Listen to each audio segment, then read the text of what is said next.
Articles play a very important role in English. What we generally think is that articles are used before certain words in English. But in this connection, there is another important aspect we have to keep in mind. That is the aspect related to nouns.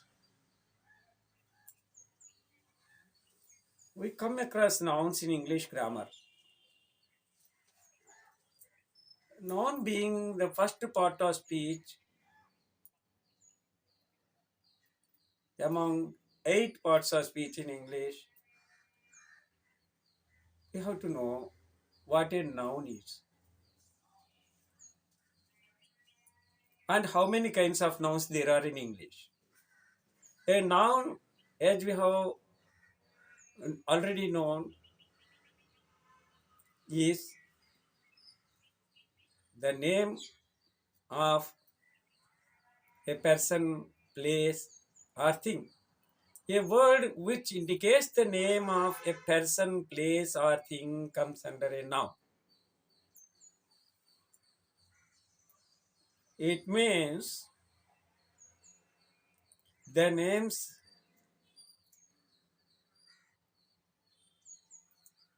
of persons, of individuals we meet in our as a part of our day-to-day life, in our transactions, and the places we live in, we go to, and the things we handle or we deal with.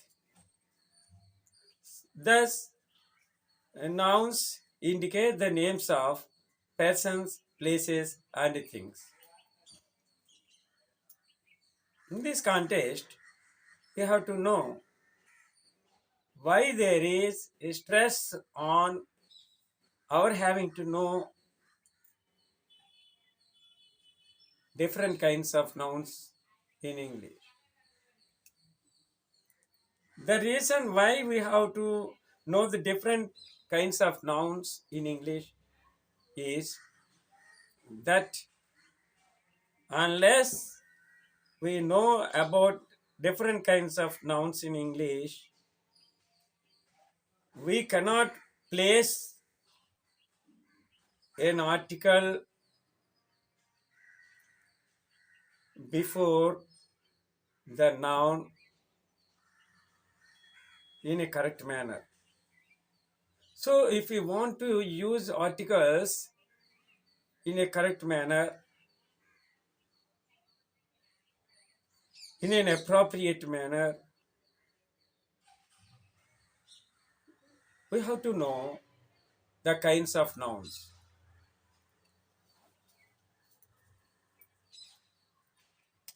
Particular names of persons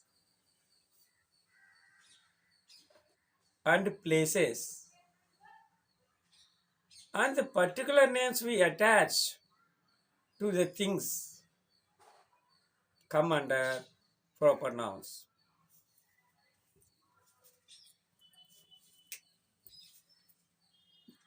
First one is proper noun. The second one is a common noun.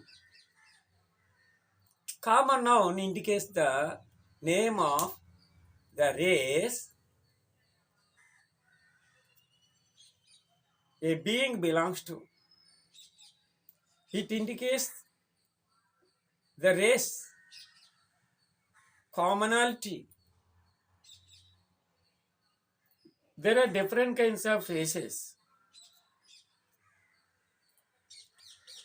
Male race is there, female race is there.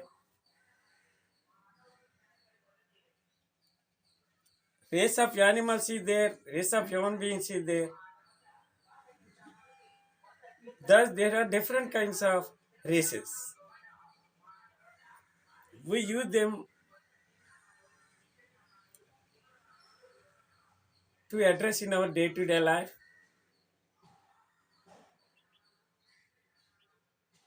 We have to know about these nouns also. We call these nouns common nouns. So second one is common noun.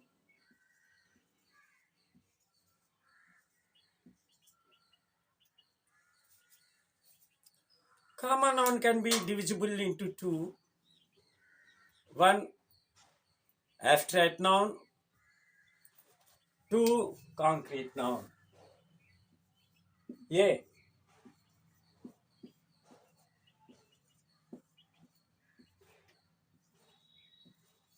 abstract.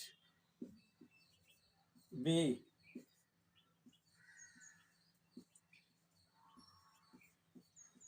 concrete.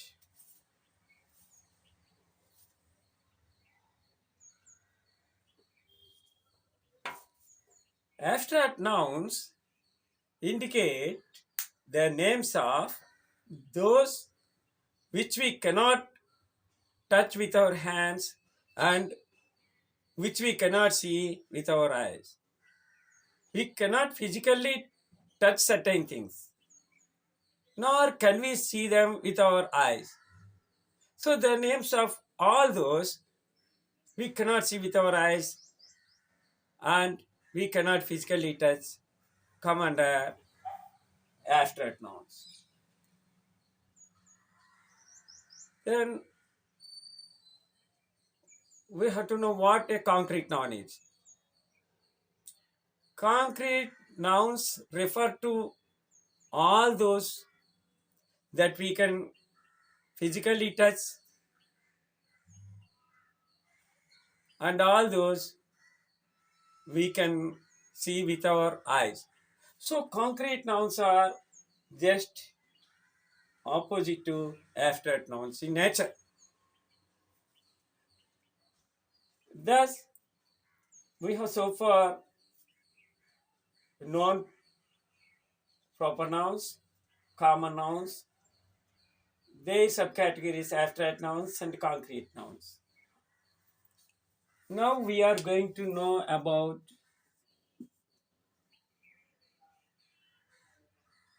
material nouns.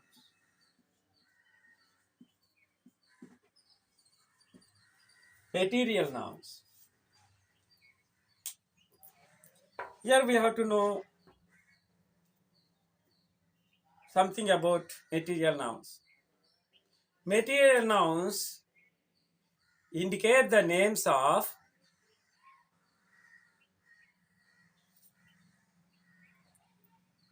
the metals and those that are in liquefied state also. Take for example gold, silver, mercury, copper, tungsten, etc. So there are so many uh, materials we come across, and all those are referred to as a part of our conversation or as a part of our transaction with others. Then we call them material nouns. These indicate the names of all the metals, and these refer to our oils like petrol, diesel, and other ones also. The reason why you have to know about all these ones is that unless we know about each one of these nouns in brief, we cannot be in a position to know where we can correctly insert a, an, and the, and where we should not insert them is also a point here. That's why we have to know about the kinds of nouns, because kinds of nouns have a lot to do with the articles that we use before them. That we have so far known about proper nouns, common nouns, abstract nouns, concrete nouns, and material nouns. And the last one is about collective nouns.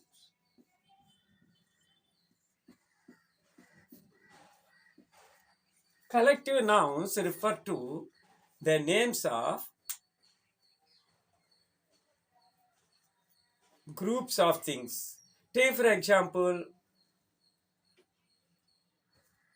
a group of friends gather somewhere. What do we call that group? We call that circle. In the same way, ships are in a group. They want to set on their journey. What do we call that group of ships? We call it fleet. Here, fleet comes under collective noun. In the same way, birds, a group of birds fly in a particular direction. What do we call that group? We call that group flock. So group of birds is here called a flock of birds. Group of ships is called getting together is called fleet of ships. In the same way, group of friends living together or getting something together can be called circle of friends. So these ones come under collective nouns.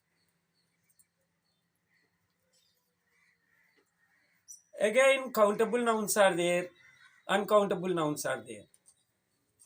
Countable nouns can be counted in number. Uncountable nouns cannot be counted in number. Take for example, sugar, rice, etc. come under uncountable ones. And there are many that come under countable nouns because they can be counted.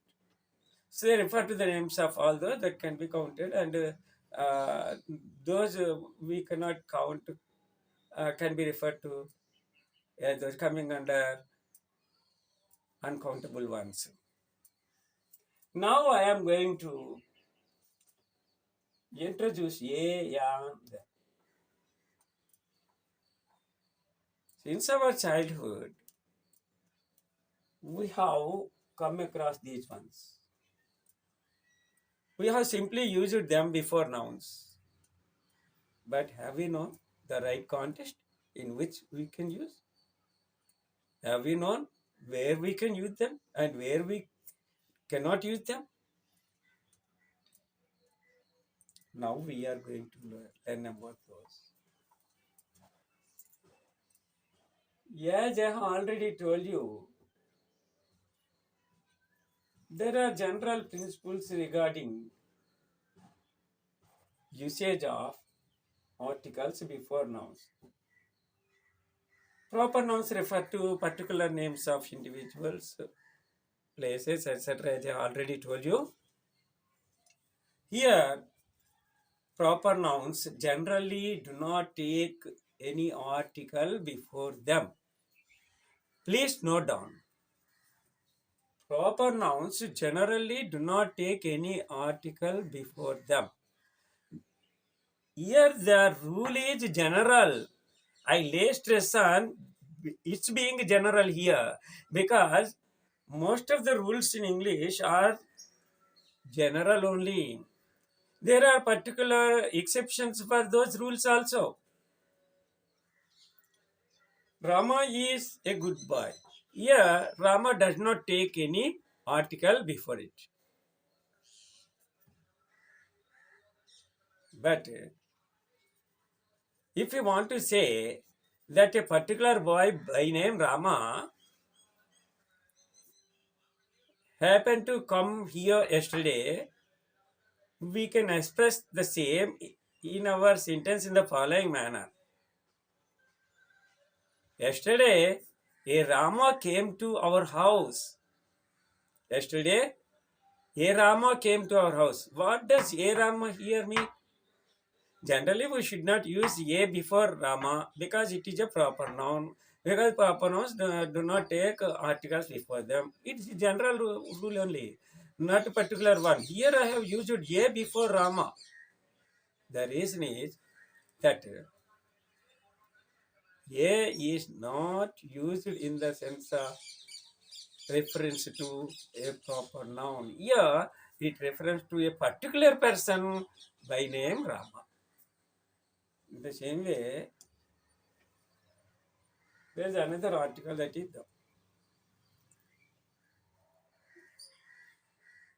Kalidas is the Shakespeare of India. Please make a note of this one also. Kalidas is the Shakespeare of India. Generally, Shakespeare is a proper noun we know. So we do not generally use the article the before Shakespeare. But why do we use it here? The reason is that